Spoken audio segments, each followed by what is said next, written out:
Hello everybody, it is almost officially baseball time. Spring training is all said and done. You know, everybody's gotten some good reps in, but it's now officially time for the real baseball to start with the regular season. I have 5 tiers. There's the S tier, which is the World Series, which is teams that I feel comfortably could potentially make the World Series and show up in that. The A tier would be Conference Series. These are teams that I think could, you know, if healthy, play a great season, awesome bullpen. Could be teams that could make a conference series appearance. This isn't necessarily moving on to the World Series. This is how far they could potentially get. I have my B tier, which is the division series. These are teams that I think could have a solid season, get into the postseason, make a little bit of a run. I have my C tier, which is teams that I think are going to be okay to mid, like average, you know, decent season, over 70, maybe 80-ish wins. And I have my lowest tier, my F tier, which is teams that are really bad and teams that will not do well this season. Some of my formats on how I'm going to rank these tiers is I'm going off of their playoff resume last year and how far they got or how far they could have potentially gotten. Also looking at off-season moves. Did they make some key trades to get players that will help them in the long run? Like, did they go get the Aaron Judges or the Mike Trouts? Which, spoiler alert, they didn't.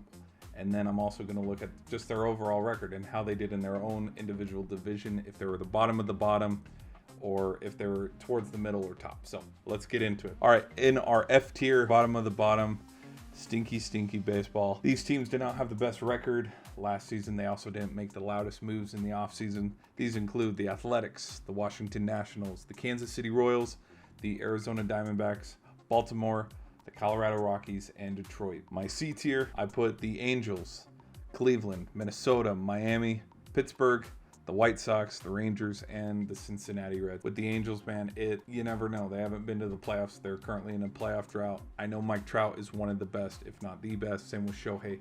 They have 2 of the top 3 players in the MLB right now, yet this much playoff success. It's pretty sad, you know, how much they've wasted Mike Trout's prime, and hopefully they don't do that to Shohei. But you know what?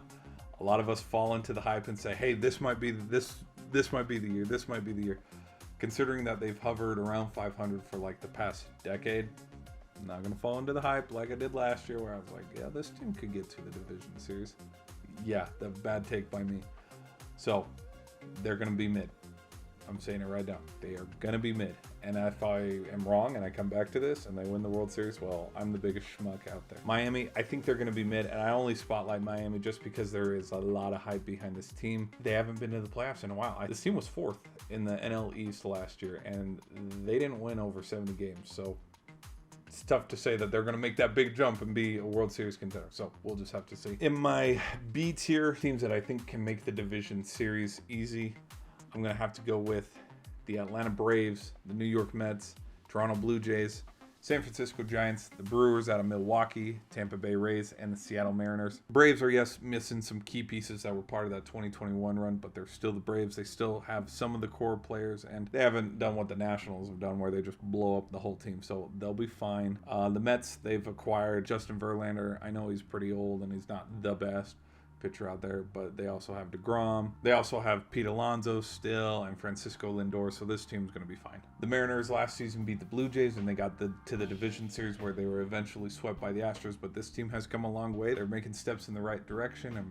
you know, there's been a lot of progress, and so I think this team could get into the division series again. All right, my conference series teams, I got to go with the Padres. The Padres seem really scary. I wanted to put this as a World Series tier type team, but it's like, I feel like they're just missing one more piece. I put the Cubbies. They're bringing in addition, even though people might say he's washed or he's done, he's not who he used to be. There's Cody Bellinger, Dansby Swanson, so there's a little bit of veteran presence on that team. So I have them being kind of like a sneaky dark horse conference series team. Boston Red Sox, this team, I put them there because they had some veteran presence with Hernandez, Alex Verdugo, Justin Turner, Christian Arroyo, Adam Duvall. So this team's going to be good this year, hopefully. St. Louis Cardinals, I put them here because I just feel like this could be the year where they make another run and get a little bit better. I think, you know, Paul Goldschmidt, he's going to get his guys ready. We're missing some guys like Albert Pujols and Yachty, of course, because they've gone on to do bigger and better things, but we got Adam Wainwright pitching, we got Paul DeYoung, we got Tommy Edman, Tyler O'Neill, Lars Newbar, and lastly Nolan Arenado. So I think this team can make a run,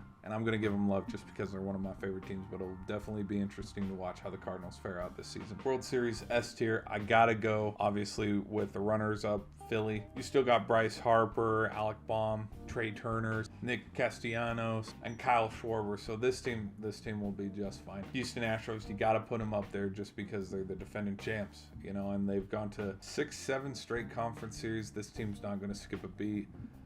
Dusty is still a great manager. He knows how to lead the team. He knows how to manage really well. They still got their guys like Jose, even though he got injured in the World Baseball Classic. Yankees, I put them here because they're going to get over that hump eventually. They're going to slay the dragon. They're going to beat the Astros. The Yankees are going to put up really decent numbers. They'll probably have a 100-win season. They got the big men, Aaron Judge. They got Stanton. They took our Cardinals, Harrison Bader. They got Anthony Rizzo. I don't think them being swept last year in the conference series is indication of how this team really is. I think it was just, you know, bad series. They ran into a team that was absolutely steamrolling because they, you know, ended up losing to the World Series champs. Then the last team in my S tier is the Dodgers.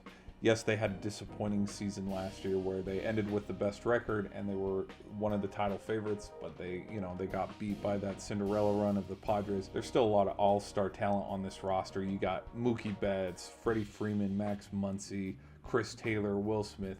This team's going to be fine. They're also going to put over 100 wins. Come October, this team could get in the division series, win the division series, then be in the conference series, be heavy favorites, and it's like, oh boy, here we go again. So I definitely think this team can have a bounce back year and get to the World Series. Who they play or who they beat to get there, that's yet to be determined. But in my own opinion, I think this is the last team that's in the S tier that can play to that high caliber level of baseball where it's like, yep, this team's representing the NL in the World Series.